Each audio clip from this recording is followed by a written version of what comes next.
Australia PM Morrison, first to serve full term in 15 years. In at least one sense, Scott Morrison is the most successful Australian Prime Minister in years. Canberra, Australia. In at least one sense, Scott Morrison is the most successful Australian Prime Minister in years. He is the first to survive in office from one election to the next since 2007. That year, the government of Australia's second longest-serving Prime Minister, John Howard, was voted out after a reign of almost 12 years.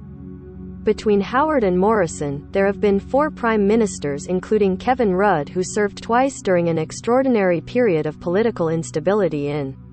Rudd's second stint ended when voters ousted his centre-left Australian Labor Party government in the 2013 election. The other 3 prime ministers were toppled by their own parties, which panicked amid poor opinion polling. So too was Rudd during his first stint that set the revolving door to the Prime Minister office spinning. Morrison's relative longevity can be explained in part by his Conservative Liberal Party tightening the rules that enable them to activate their leader's ejector seat. But most put his survival for a full 3-year term down to the credit Morrison is given for leading his coalition to a narrow victory in the last election in 2019 when Labor was favoured to win.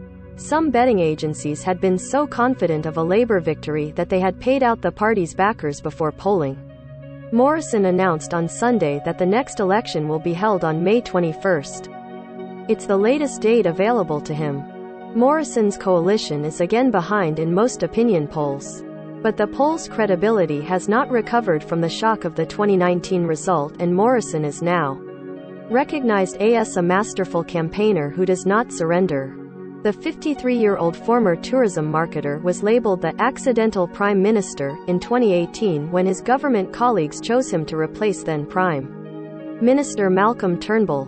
It was yet another overthrow of a prime minister without involving voters for reasons not fully explained in a process that Australians increasingly loathe. Polls suggested Morrison would have one of the shortest tenures of any Australian prime minister, with elections only months away. His critics argue that his success has been a triumph of style over substance. The satirical website Batuta Advocate labeled him Scotty from marketing when he first came to power, and the description has gained popularity since. Opposition leader Anthony Albanese has been nicknamed Albo since he was a child, in keeping with a time-honoured Australian tradition of abbreviating names in often adding "o" at the end. Likewise, Morrison is widely known as ScoMo. But there is conjecture around just how organic that nickname is. "That's what I've been tagged as, so I may as well embrace it," Morrison said in 2017 when as treasurer he added ScoMo to his Facebook account name. Morrison sells himself as an ordinary Australian family man who is passionate about his Sydney Pentecostal church and his local National Rugby League football team, the Cronulla Sutherland Sharks. His persona is described as Daggy Dad, an affectionate Australian term for an unfashionable father who can be amusing but can also be a source of embarrassment for teenage children. During a family profile for Australia's 60 Minutes current affairs program broadcast nationally in February, he sang an amateurish rendition of a 1970s rock song, April Sun, in Cuba, while strumming a ukulele.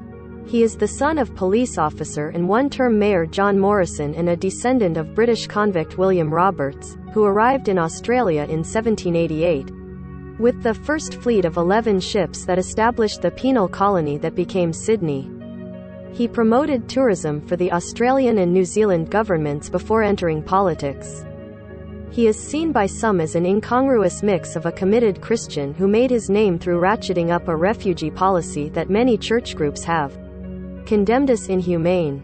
Morrison rose to public prominence when the Conservative coalition government was first elected under Prime Minister Tony Abbott in 2013 as the minister who stopped asylum seekers from attempting to reach Australian shores by boat. Australia used the Navy to turn boats back to Indonesia, or it banished refugees to remote immigration camps in the poor Pacific island nations of Papua New Guinea and Nauru. The policy has been widely condemned as a callous abrogation of Australia's international obligations to help refugees.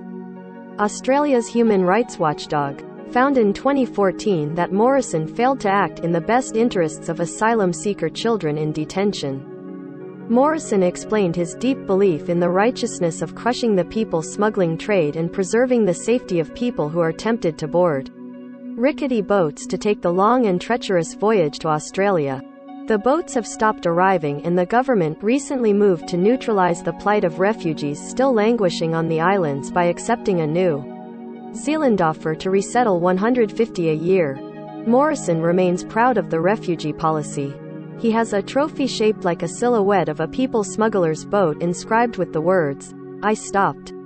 Senator Conchetta Fierravanti-Wells, an enemy of Morrison within his Conservative Liberal Party, said the Prime Minister's faith was a marketing ploy. She described Morrison as the most ruthless person she had met in her public life. He is adept at running with the foxes and hunting with the hounds, lacking a moral compass and having no conscience, Fierravanti-Wells said in her final speech to the Senate in March.